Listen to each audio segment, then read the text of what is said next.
Hey there, GI Customs here. Going to do something a little different this video. Going to do a little voiceover here and there to let you guys know what's going on and how I'm doing it. These are the same type of voiceovers that you get if you were a member over on Patreon for my other videos.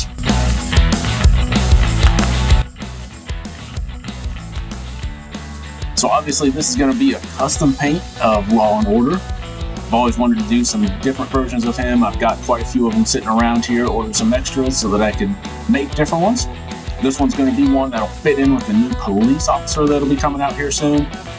So I am going with a more black and blue paint scheme for it. Right now, as you can see, it's just me prepping things. So I'll let you sit back and enjoy some music.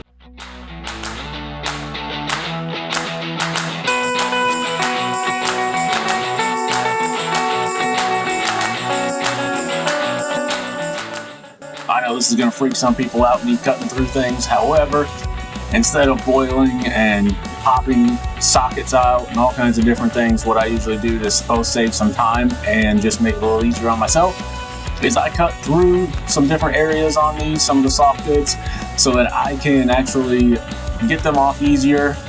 Sometimes it makes it easier to paint depending on the situation.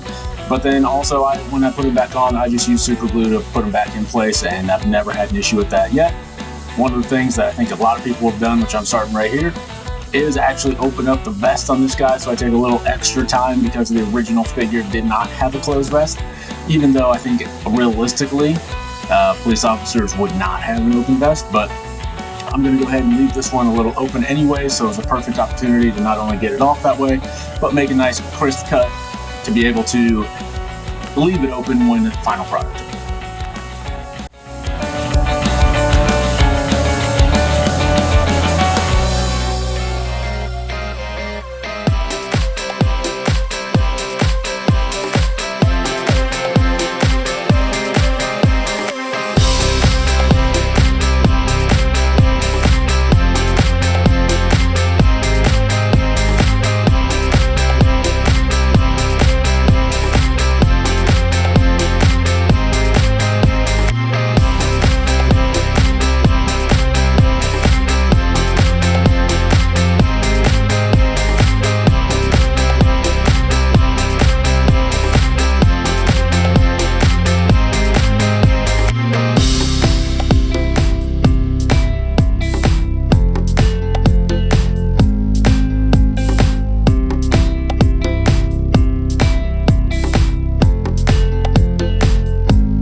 In this part of prep, I'm getting ready to do some airbrushing. I know not everyone's got an access to an airbrush, but especially with the pants, with all the folds and different areas you got to get into, I find it a lot easier and a lot quicker to use airbrush.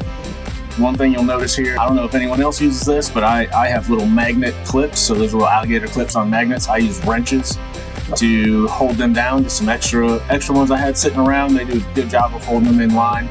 I'm using a black primer here for almost everything. I think when I switch to gray, I show that as well. So again, sit back, enjoy some music, and check out the process that we have going on.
point, everything's been painted and had plenty of time to dry. So even though it's a few seconds to you guys, it was a few hours down the line, for me at least. So now I'm getting ready to set up for some detail work. So I'll be undoing tape, getting things ready, laying down some base coats for secondary colors, doing some of the detail work for patches, pockets, things like that, all the pieces, as well as eventually here changing that red shirt to a nice shade of blue. So again, I'll check back in, sit back and relax. Oh, and don't forget to buy some GI Customs figure plates, which is what I'm using right now to put this guy on.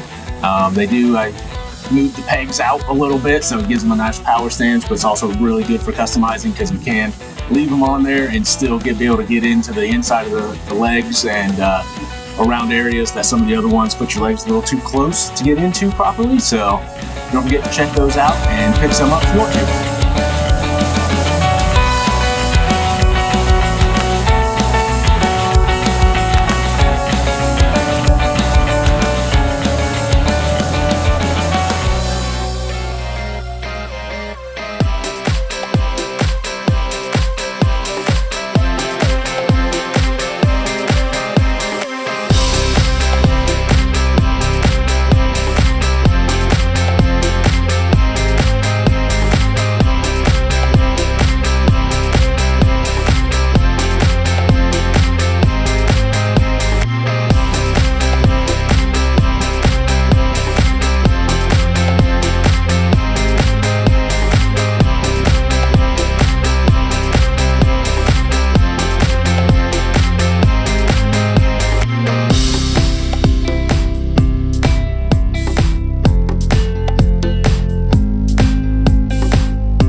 Something I'll touch on real quick here with these details that you'll notice here, as well as some other spots around, is I like to do a lot of different shades of grays, blacks, different things like that sometimes in the larger pictures you can't really tell that there's a difference, but when you're in person with these, you can tell there's a slight difference. Something like that I do very specifically and very intentionally. If you pay attention to different tactical gear or anything in real life, none of it's really the same shade, even if something says it's all black. If you actually look at it, different webbing, different straps, anything like that are just slightly different. So I feel like adding in 2 or 3 different shades of gray, adding some gray to the black, adding a really dark gray to the black that maybe you can't completely tell that it's different, but in person it actually looks a little more realistic, brings a little bit of that realism to it. So you'll notice that as I go through some of these things, I try to do that whenever I can.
one other thing I'll touch on here real fast that I've had some questions of is what I use for holding my paint. I know a lot of people do a wet palette.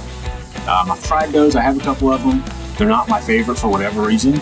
I've really had a lot of success with these white poppers. They're just silicone little, busy toy poppers that you get off of Amazon, but the acrylic paint doesn't completely stick to silicone. So right here, this one needs cleaned out a little bit, but you can just pop those through the paint. Once it's dry, it peels right off. Any of the little bits and stuff that you can see there that get left over, just a quick run under water, scrub it out real fast. They all come off, and it looks like brand new again. So it's a lot easier to clean. You don't have to buy refills and stuff like you do with the wet pellets. I've had a lot of success with it. It maybe wastes a little bit more paint or something than a wet palette would, as if you put a little too much in, it's there. You're not getting it back in the bottle. So other than that, I love them. I've got a couple of them there you can see on my desk. I go back and forth. Really, I'm just lazy and don't want to clean one out all the time. So I usually have two on my desk, and be able to use them for whatever color paints I need.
see some of the details that I'm putting in here. Here you can see the dark gray on the pockets of the vest a lot better. Definitely when you get to the point of seeing pictures of this guy on Facebook and social media, you can barely tell that those are a different color. That's what I was talking about earlier. Putting some different shades in there makes it look a lot more realistic, especially once everything dries and has the washes on it, stuff like that. It blends in a little more, but in person you can tell right away that there's some different shades there. Here's also, I know I already painted it blue. I kind of wanted a darker blue, but the darker blue that I had, to be honest with you, dried glossy, and I was not happy with it at all. It didn't cover very well, so I'm going with a lighter blue. However, once I put a wash and stuff on it, it darkens up and gets better to where I intended it to be initially. But that's why I'm painting this again, not just a second coat of the first one, but actually go over it with a lighter. It covers so much better.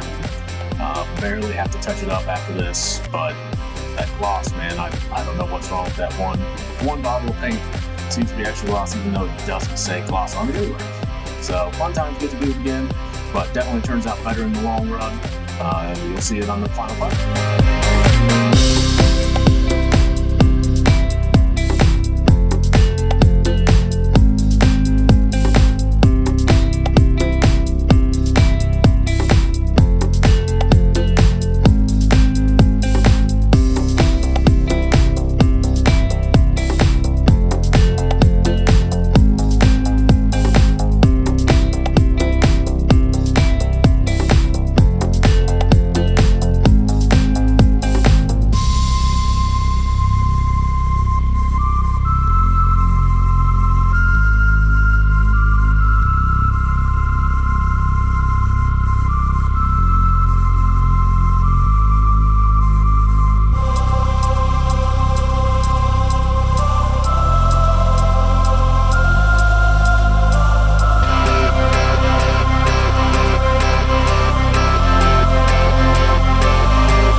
Oh, and here we go with the infamous red hair. So everyone seemed to be mixed on whether this guy had red hair, not red hair, brown hair. I think Hasbro took some liberties, gave him some red hair. I think the original character, depending on what region you got him in and what kind of hair he had. So since this guy's going to be a little, still Law and Order, but a little variation anyways, definitely doing some brown. I'm just going to do one coat of brown. I'm doing that intentionally. Once you see some close-up shots of this, some of the red will show through in just some small parts. And I'll also do a wash and a highlight dry brush on it.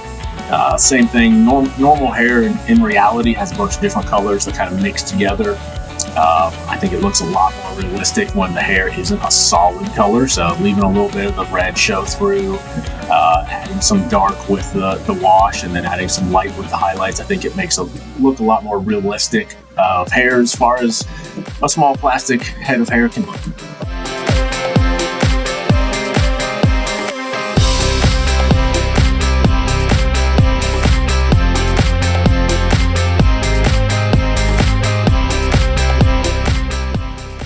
And here we go back in the spray booth.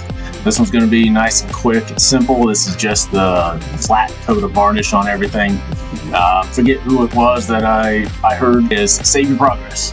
So I try to, before I go into washes and dry brushing and different details like that, make sure to add the flat matte or gloss or whatever varnish that you want for your project. It does kind of lock in those colors. I try to do a couple different coats of it to really lock those in, so that way if I do end up making a mistake or something in the washes or get a little heavy-handed, as I try to wipe that off and correct that mistake, hopefully it's not also taking away the base color. This will also be something I do at the very end, though I don't show it in this video. Just kind of save everyone the double work of that. But I do it all the way at the end to lock in all the washes and stuff as well. So that way, if this figure does find its way in anybody else's hands, again, nothing's chipping off or coming off unnecessarily.